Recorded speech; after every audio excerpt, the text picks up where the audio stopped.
Hello दोस्तों, आइए आज हम चर्चा करते हैं भूगोल प्रवक्ता के लिए सिलेबस।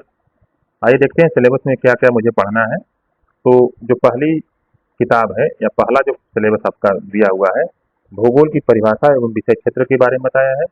तो इसके लिए जो आपकी किताब महत्व होती है वह भौगोलिक चिंतन के बारे में है, जिसमें आप भूगोल संबंधित विभिन्न विद्वानों की परिभाषा जानेंगे। Humboldt, Ritter, Ratzel, Hettner, Davis, Blache, Carl Sauer, Peter Haggett, Bunge, Harvey, Smith और संकल्पनाओं में नियतिवाद, संभववाद, नियतिवाद एवं पर्यावरणवाद हमको पढ़ना है।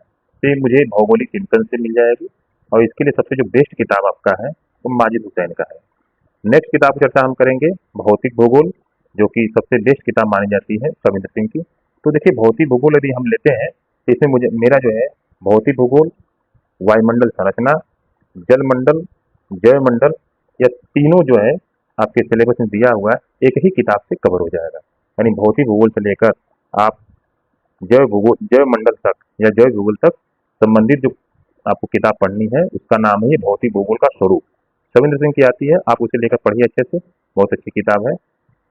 नेक्स्ट है मानव भूगोल। तो मानव भूगोल में सिलेबस में आपको जो पढ़ना है इसमें है मानव पर्यावरण संबंध, पूरा पाषाण, नव पाषाण, मानव पर्यावरण अंतर संबंध, प्रौद्योगिकी और कृषि क्रांति, औद्योगिक क्रांति, सूचना क्रांति, ये मानव भूगोल में पढ़ना है। तो आप इसके लिए यशी मौर्य किताब जो है पढ़ सकते हैं, इसके लिए आपको बहुत अच्छी किताब है। और नेक्स्ट है जो आपको अगला सिलेबस में दिया है आर्थिक भूगोल। तो यह किताब आर्थिक भूगोल का है, जिसमें हमको संसाधन, उनका वर्गीकरण और संसाधनों में जैसे खनिज संसाधन, जल, मिट्टी, उनकी समस्याएं कौन कौन सी हैं, संरक्षण क्या है, मानव संसाधन क्या है, कृषिगत भूमि, उद्योग, खाद्यान्न कौन कौन से होते हैं, जिसमें गन्ना, कपास, चाय, कहवा, रबर, विश्व के और बृहद प्रदेश कृषि कौन कौन से हैं। तो इसके लिए आपको आर्थिक भूगोल पढ़ना होगा।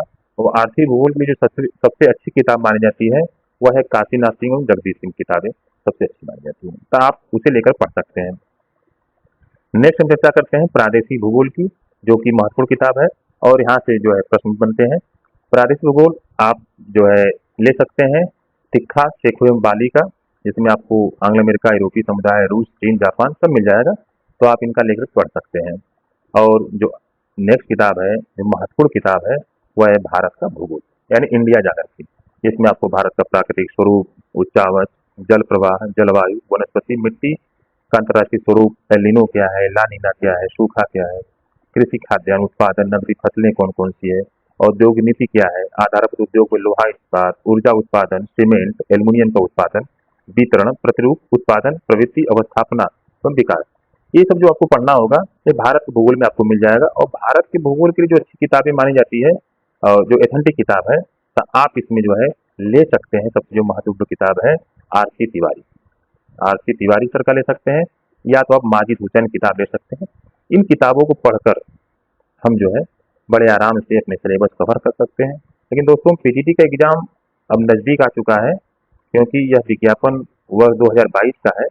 तो इसके लिए मुझे अब स्मार्ट स्टडी करनी होगी, जिसके लिए हमें अच्छी किताबों का अध्ययन करना होगा, क्योंकि मेरे पास इतना समय नहीं है कि हम किताबों को पढ़ सकते हैं। तो इसके लिए आपको सबसे जो अच्छी किताबें हम बताना चाहते हैं कि आपके पास भौतिक भूगोल, वायुमंडल संरचना जितने भी इसमें दिया हुआ है, आप एक किताब परीक्षावाड़ी की आती है, आप परीक्षावाड़ी किताब लेकर पढ़ाई कीजिए, आपका यहाँ से कवर हो जाएगा। और आपके पास चिंतन किताब माजिद हुसैन का रहेगा, यहाँ से हो जाएगा।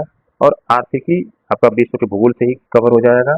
प्रादेशिक भूगोल आप एटलस देखते रहिए, यहाँ से कवर हो जाएगा। और एक परीक्षावाड़ी का इंडियन जाकर के यानी भारत का भूगोल आप ले लीजिए, यहाँ से आप स्टडी कीजिए। और इसके साथ साथ भूगोल का घटना चक्र पूर्वालोकन आता है पीसीएस का, उसे लेकर आप चालू कीजिए, बहुत अच्छे परिणाम आपको मिलेंगे। ठीक है, तो आज के लिए बस इतना ही। धन्यवाद। जय हिंद, जय भारत।